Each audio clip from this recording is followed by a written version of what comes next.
ہر وقت اس خیال میں رہنا کہ کہیں ایسا نہ ہو جائے اور ویسا نہ ہو جائے۔ طرح طرح کے وسوسوں کا آنا ایک ایسا ذہنی عارضہ ہے جو انسان کو ایک ہی کام بار بار کرنے پر مجبور کر دیتا ہے۔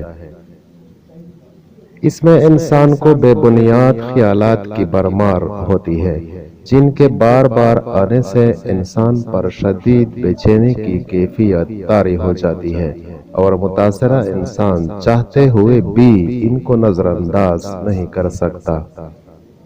ان خیالات کے رد عمل میں انسان کے رسپانس کو مجبوری کہا جا سکتا ہے۔ مریض اس بے چینی سے نجات حاصل کرنے کے لیے اس کا تدارک کرنے کی کوشش کرتا ہے۔ اس عارضے کی علامات میں گھبراہٹ اور بے چینی، تھکاوٹ، تیز دھڑکن شامل ہیں۔ شدید بے چینی کی علامات عام طور پر 15 سے 20 منٹ تک رہتی ہیں۔ اس عارضے کی وجوہات میں سے انسان کے دماغ میں موجود ایک نیورو کیمیکل سیروٹونین کی مقدار میں کمی بیشی ان بیکار خیالات کا باعث بنتی ہے۔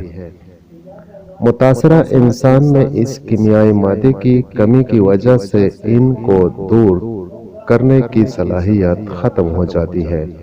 علاوہ ازیں یہ عارضہ موروثی بھی ہو سکتا ہے، یعنی ایک نسل سے دوسری میں منتقل ہوتا ہے۔ اس میں زیادہ تر صفائی کے حوالے سے وہم قابل ذکر ہے۔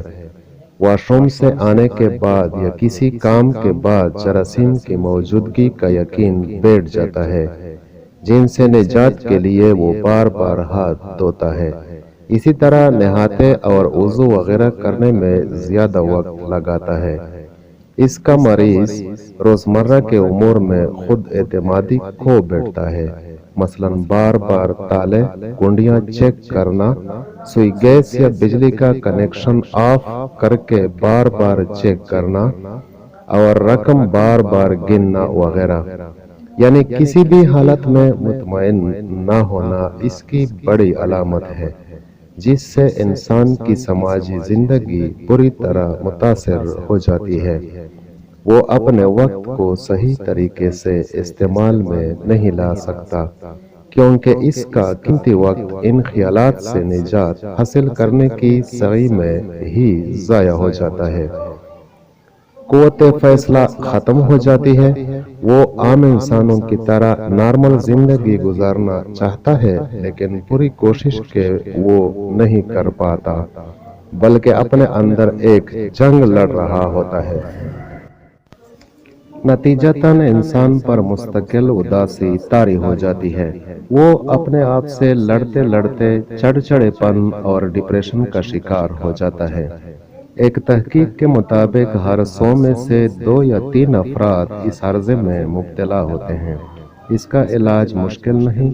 جس طرح سے شوگر کے مریضوں کو انسولین مہیا کر کے اس کے شوگر لیول کو کنٹرول کیا جا سکتا ہے، اسی طرح OCD کے مریض کو ایسی ادویات دی جاتی ہیں جن سے اس کے سیروٹونین کے لیول کو نارمل سطح پر لایا جاتا ہے، جبکہ نفسیاتی تھراپی کے ذریعے بھی اس کا علاج کیا جاتا ہے۔